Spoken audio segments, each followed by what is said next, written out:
Semot. Kita keluaran ini penuh dengan nama-nama. Dan kita juga ketahui bahwa di kitab Semot ini juga Bapak menyatakan nama. Ya, di pasal-pasal sebelumnya. Hari ini kan kita membaca dari Keluaran 6, parasanya disebut parasa Vaerat. Dan aku menampakkan parasa Vaerat. Kita mulai dari ayat yang kedua tadi dibaca. Di situ seakan-akan kalau kita perhatikan Bapak Ibu, bahwa Bapak belum menyatakan namanya. Nah, ini kan agak membingungkan kita semua. Aku telah menampakkan diri kepada Abraham, Ishak, dan Yakub, tetapi namaku Yod-Heh-Vav-Heh, aku belum menyatakan diri. Nah, ini menjadi suatu pertanyaan Bapak Ibu, bahwa kenapa di sini Elohim belum pernah menyatakan namanya, padahal di pasal-pasal sebelumnya Elohim sudah memperkenalkan nama, di mana kita bisa lihat bahwa Elohim sudah memperkenalkan nama kepada Bapak Patria kita Abraham, Ishak maupun Yakub.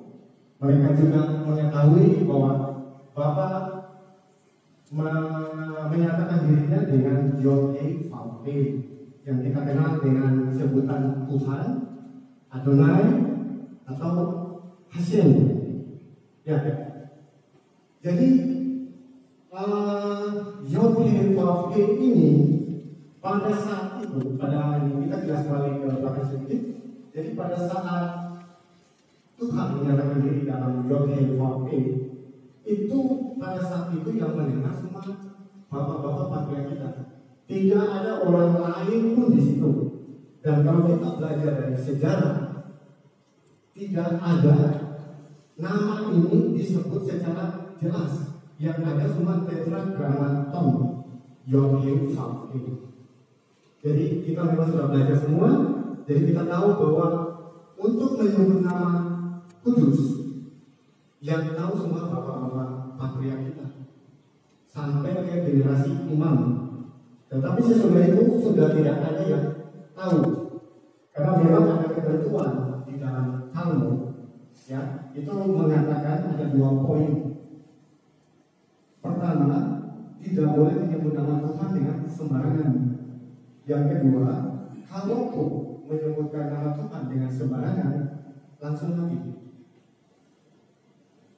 Dan yang satu lagi, jika Anda mencoba-coba menyebut nama Tuhan, entah dengan ucapan apapun, dia tidak akan masuk di kolam haba, tidak akan masuk di Samajudi. Itu yang tertulis di Talmud.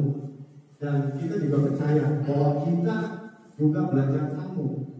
Kita ibadah hari ini Bapak Ibu, kita mengikuti Talmud, Siddur. Karena di kitab Torah tidak ada aturan untuk ibadah Syabat. Jadi kalau ada orang yang mengatakan Talmud tidak penting, jawabannya tidak. Kita melakukan ibadah-ibadah hari raya, semua itu ada di Talmud. Ketentuannya gimana cara merayakan, gimana cara melakukan. Demikian juga dengan ibadah kita hari Sabat, gimana Siddur. Jadi Bapak Ibu, untuk bapak-bapak patria, Bapak sudah memperkenalkan dirinya Yod-Heh-Vav-Heh, yang kita sebut Adonai atau Hashem, seperti orang Yahudi mengatakan.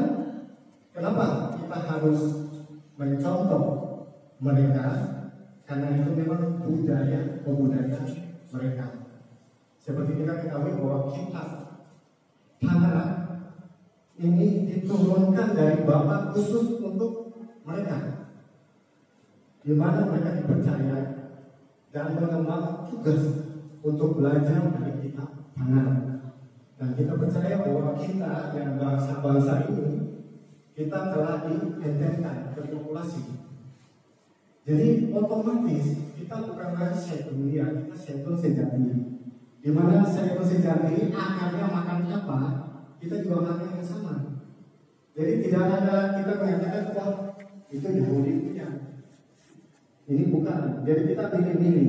Memang ada, tapi ada ketentuan. Nah, kita terusin lagi. Apakah betul bapak patriark kita tidak mengenal Elohim? Jelas mengenal. Tetapi kadang mereka memanggil Yod-Heh-Vav-He dengan segala atribut yang lain. Abraham memanggil Yod-Heh-Vav-He dengan El Shaddai. Elohim, Shaddai, Maha Kuasa. Tetapi harus kita pelajari kata Shaddai. Shaddai itu akar-akarnya Shah. Shah itu artinya perempuan yang menyusui. Kita bisa lihat bahwa ibu-ibu istri dari para patriark rata-rata mandu.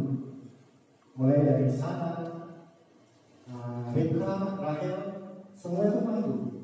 Tetapi karena dengan kuasa Elohim, mereka bisa mempunyai keturunan.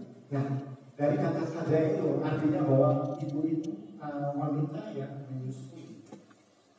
Jadi asal kata Shaddai